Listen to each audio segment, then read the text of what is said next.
오늘의 역사 시간입니다. 보내주신 자료들 바탕으로요. 9월 12일, 바로 오늘이죠. 과거에 어떤 일들이 있었는지 한번 쭉 파헤쳐 보겠습니다.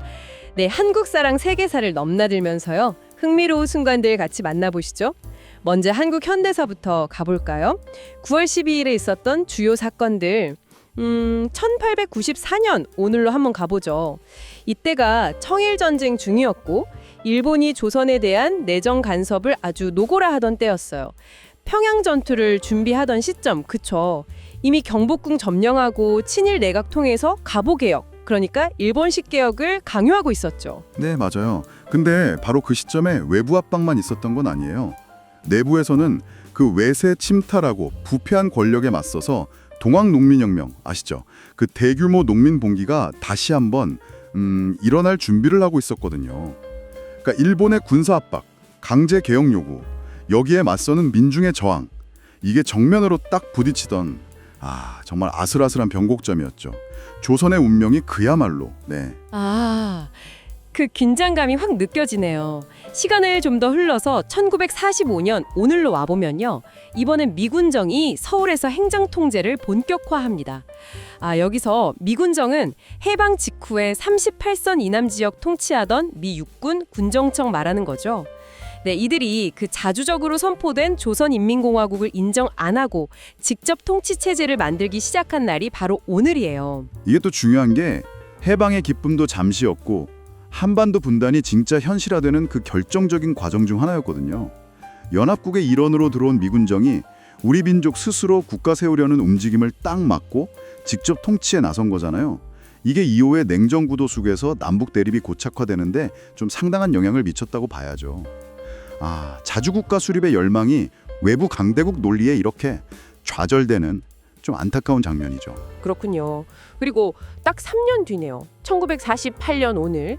이때는 8월 15일에 대한민국 정부 수립되고 또 9월 9일에 북한 정권 수립되고 바로 직후 상황이군요. 새로 출범한 이승만 정부가 국가 운영의 기틀 잡으면서 체제 안정화에 힘쓰던 때였고요. 네. 분단이 이제 공식화된 거잖아요. 두 개 정부가 들어서면서. 그러니까 남한 정부로서는 행정체계 정비하고 법적 기반 다지는 게 무엇보다 시급했죠. 혼란 속에서 국가의 틀을 막 잡아나가던 시기.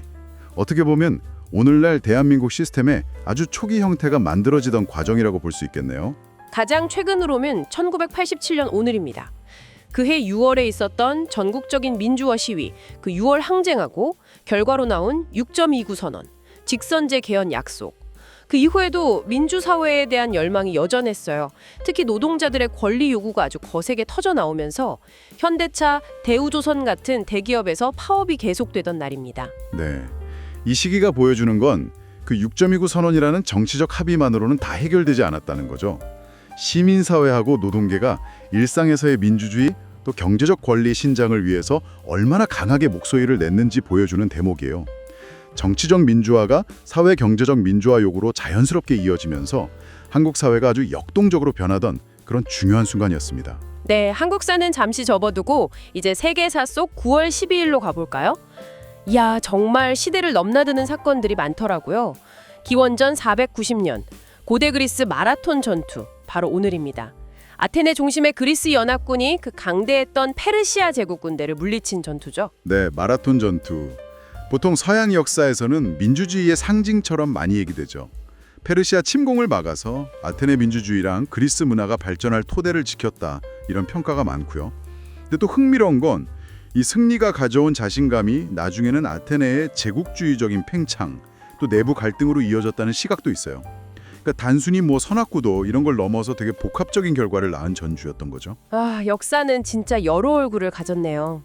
중세로 가면 1213년, 오늘은 프랑스 남부 위레 전투가 있었고요. 근대로 넘어와서 1683년, 오늘은 오스만 제국이 비엔나 공격에서 패배한 날입니다. 위레 전투는 당시 유럽 내부 종교 전쟁, 그 알비파 십자군의 중요한 전투였고, 비엔나 전투는 유럽 기독교 세계랑 이슬람 세계, 세력 균형에 큰 영향을 미쳤고요. 맞습니다. 특히 그 비엔나 전투 패배는 수세기 동안 유럽을 위협하면서 팽창해온 오스만 제국의 기세가 딱 꺾이는 결정적인 계기가 돼요. 유럽 기독교 국가들한테는 심리적으로나 군사적으로나 아주 큰 전환점이 됐죠. 네, 두 전투 모두 유럽의 정치, 종교 지형도를 바꾼 아주 중요한 사건들입니다. 그리고 이건 정말 믿기 힘든 우연인데 1919년 오늘이 아돌프 히틀러가 독일 노동자당 DAP라고 하죠. 여기 가입한 날이래요.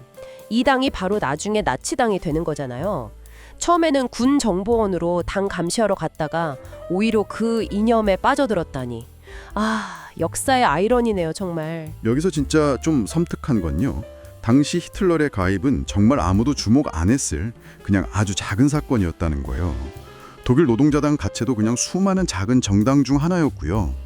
한 무명 정치 지망생의 선택이 불과 20여 년 만에 전 세계를 그렇게 파멸적인 전쟁으로 몰고 갈 줄 누가 상상이나 했겠어요. 역사의 거대한 흐름이라는 게 얼마나 예측 불가능한지, 그리고 개인의 선택 하나가 어떤 나비 효과를 일으킬 수 있는지, 이걸 너무 극명하게 보여주는 사례죠. 생각할수록 좀 소름이 돋네요. 한편으론 또 아주 중요한 발견도 오늘 있었습니다. 1940년 프랑스에서 소년들이 라스코 동굴 벽화를 발견한 날이에요. 약 1만 7천 년 전 구석기 시대 인류가 그린 아주 생생한 동물 그림들이 세상에 나온 거죠. 네, 라스코 동굴 벽화는 그야말로 선사시대 인류의 예술 감각, 또 정신세계를 엿볼 수 있는 타임캡슐 같은 거죠. 인류가 언제부터 세상을 인식하고 표현하기 시작했는지, 그들의 미적 감각은 어땠는지, 이런 걸 연구하는 데 결정적인 단서를 제공했어요. 정말 인류 문화유산의 보물입니다. 마지막으로 1974년 오늘은 에티오피아의 마지막 황제죠. 하일레 셀라시에가 군부 쿠데타로 폐위된 날입니다. 오랜 재정 역사가 막을 내리고 사회주의 정권이 들어서게 된 거고요. 이 사건도 단순히 그냥 한 왕조의 몰락, 이게 아니고요. 20세기 아프리카의 그 탈식민지화 과정, 또 냉전 시대의 강대국들의 대리전 양상, 그리고 오랜 봉건 체제가 무너지는 복잡한 사회 변혁의 단면을 다 보여줍니다. 아프리카의 현대사 연구에서는 정말 빼놓을 수 없는 중요한 전환점 중 하나죠. 자, 이렇게 보니까 9월 12일 하루에 담긴 역사의 무게가 정말 상당하네요. 전쟁, 혁명, 정치 격변, 또 예술적 발견, 그리고 한 개인의 운명적인 선택까지 정말 다양한 시간과 공간의 이야기들이 펼쳐졌습니다. 그렇습니다. 특정 날짜를 이렇게 딱 축으로 삼아서 여러 사건을 나란히 놓고 보면요, 역사를 훨씬 입체적으로 느낄 수 있는 것 같아요. 같은 날이지만 지구 반대편에서는 전혀 다른 차원의 사건이 벌어지고 있었다는 걸 확인하게 되잖아요. 고대 그리스 전투와 현대 한국의 노동운동, 선사시대 예술과 20세기 아프리카 정치 격변이 9월 12일이라는 시간의 교차로 해서 딱 만나는 거죠. 여기서 한 걸음 더 나아가면 이런 질문도 던져볼 수 있을 것 같아요. 오늘 우리가 언급한 사건들 말고 9월 12일에 일어났지만 기록되지 않았거나, 아니면 우리가 아직 모르는 수많은 다른 사람들의 이야기는 또 뭐가 있을까? 역사는 어떻게 보면 필연적으로 선택되고 기록된 것들의 합인데, 그 이면에 가려진 무수한 순간들이 합쳐진다면 우리가 아는 역사의 모습은 또 어떻게 달라질 수 있을지, 이런 생각을 해보는 것도 꽤 흥미로운 지적 여정이 될 것 같습니다.